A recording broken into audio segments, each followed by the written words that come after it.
Bonjour à tous, dans ce tutoriel on va voir comment bien utiliser son moulin à strier ou son moulin de type à strier. Voilà, c'est pas si simple, il y a pas mal de points de réglage. On va commencer par les identifier, ensuite on va mettre le moulin en route et regarder tous les points de contrôle pour être certain d'arriver à sortir une farine de bonne qualité. Alors, premier point de réglage, ça va être la qualité du grain et son mouillage. La plupart des gens écrasent du grain à sec, c'est quelque chose qui se fait assez bien si le grain est tendre. Donc pour tout ce qui va être petit épeautre, grain de seigle et des blés relativement soft, toutes les variétés anciennes, on peut faire des écrasements à sec, ça ne pose pas de souci. Par contre, dès qu'on écrase des variétés un peu plus modernes, des variétés un petit peu plus dures, dans ce cas-là, c'est intéressant de mouiller le grain, déjà pour préserver un peu la durée de vie des meules, parce que le grain très dur va être abrasif et va abîmer les meules. Et le fait de mouiller va permettre aussi de sortir le son plus délicatement et de le séparer du grain. Alors, le mouillage, c'est une opération qui n'est pas si facile que ça à faire, en tout cas quand on a des grosses quantités. Si on utilise des moulins de ce type-là, qui sont des moulins de meules avec un diamètre de 50 cm, les débits sont suffisamment faibles pour qu'on puisse faire les mouillages assez aisément à la boulangerie. On utilise dans notre cas un pétrin à bras plongeant qui va permettre de bien mouiller le grain. On utilise un Jostna S35 dans ce cas-là. Et ensuite, une fois que le grain est mouillé, on le met en sac et on le laisse reposer 12 à 24 heures avant de l'écraser. Alors je vous montre le grain tout de suite. Donc voilà, à l'aspect en fait, le mouillage ne se voit pas tellement. Donc ça, c'est un grain qui a été mouillé à 3%. C'est un blé qu'on a rentré à 12 d'humidité et qu'on a mouillé à 3% pour le monter à 15.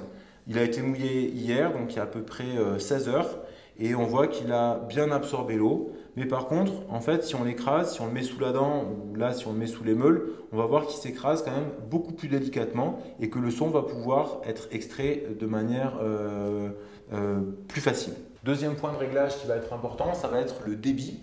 On ne peut pas demander à un moulin avec des meules de 50 cm de diamètre d'écraser 20 ou 30 kg de grains à l'heure.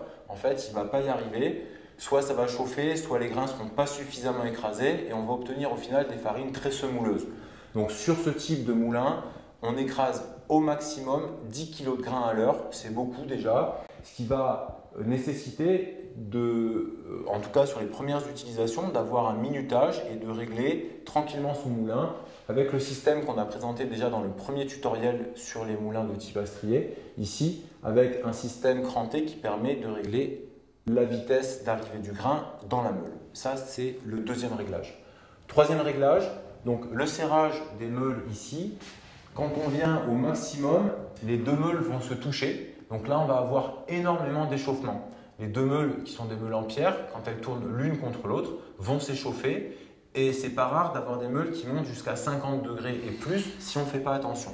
Donc pour essayer de préserver ça, on va utiliser dans notre cas un thermomètre qu'on va piquer ici contre le capotage inox de la meule et qui va nous donner une idée de la température des meules à l'intérieur.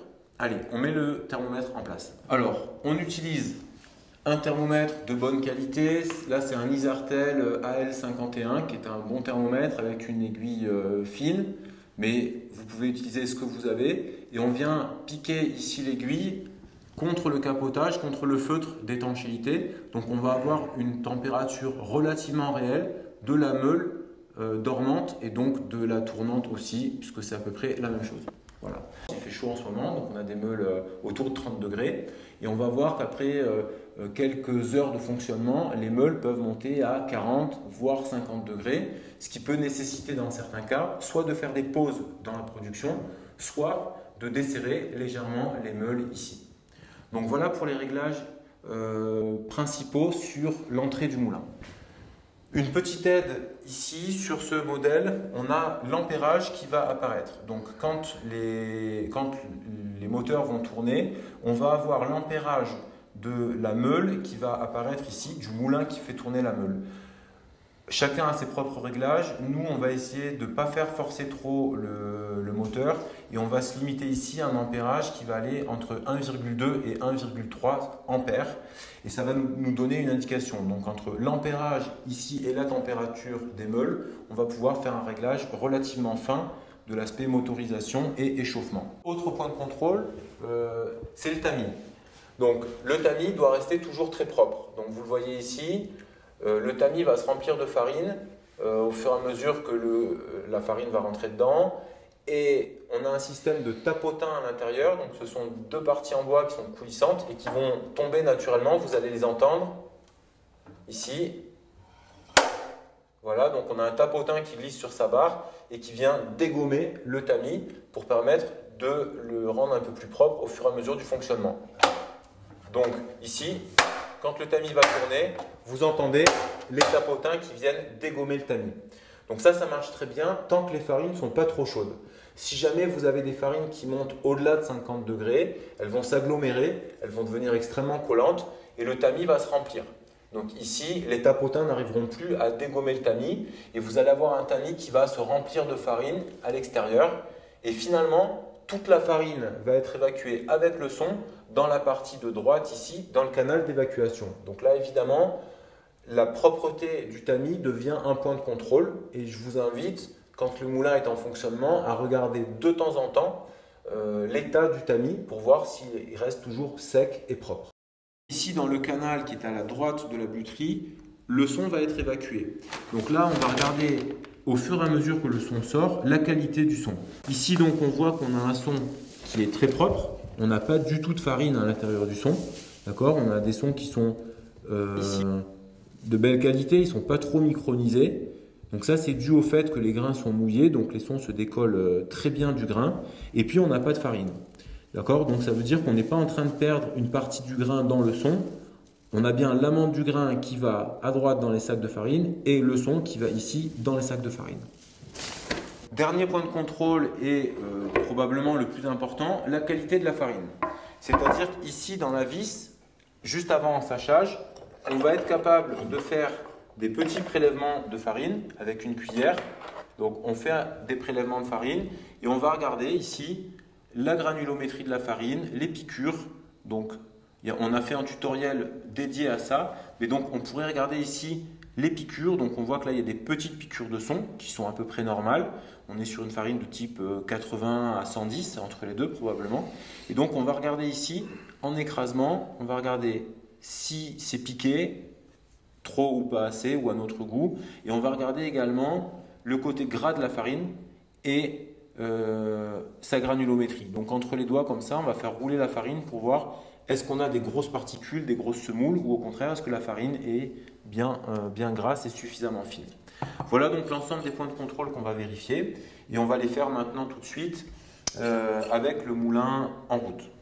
L'ensemble de ces points de contrôle sur le moulin va vous permettre de sortir une farine de bonne qualité avec des critères relativement objectifs. Le premier des critères, c'est le rendement. C'est-à-dire quand vous utilisez 100 kg de grains, combien de farine vous obtenez. Donc pour ça, je vous invite à faire un petit test.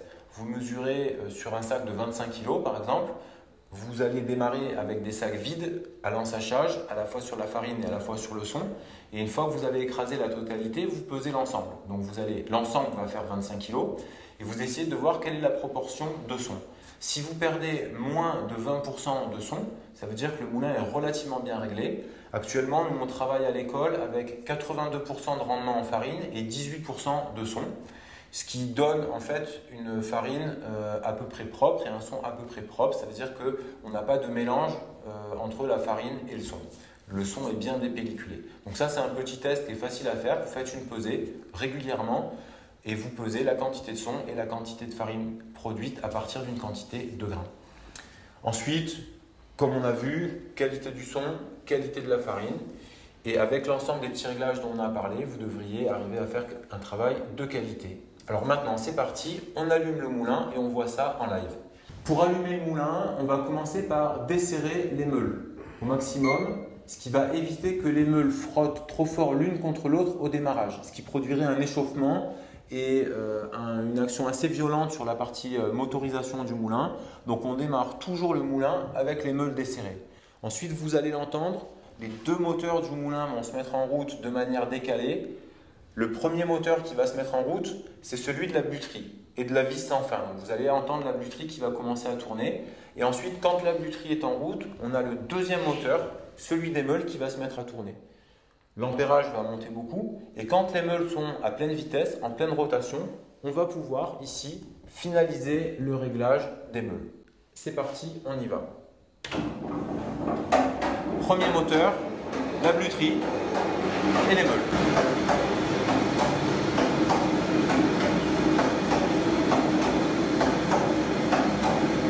Alors là, on serre les meules pour arriver à un réglage en ampérage entre 1,2 et 1,3. On fait attention de ne pas entendre les deux meules qui se touchent l'une contre l'autre. On règle ici le débit du moulin. Et on va pouvoir commencer à contrôler donc l'ampérage, le tamisage et la qualité du son et de la farine.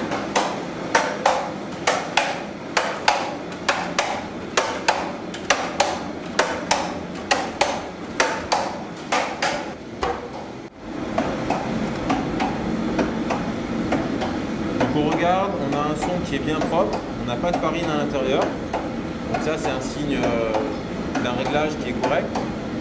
Et ensuite ici, on va faire un prélèvement de farine, ici pour regarder la qualité. Voilà. Donc là on a une farine qui est bien lisse, d'accord, avec pas de semoule à l'intérieur. Donc à ce stade ça a l'air pas mal. On a un réglage qui est bien fait. Voilà, on a une farine qui est assez grasse, qui colle bien au doigt.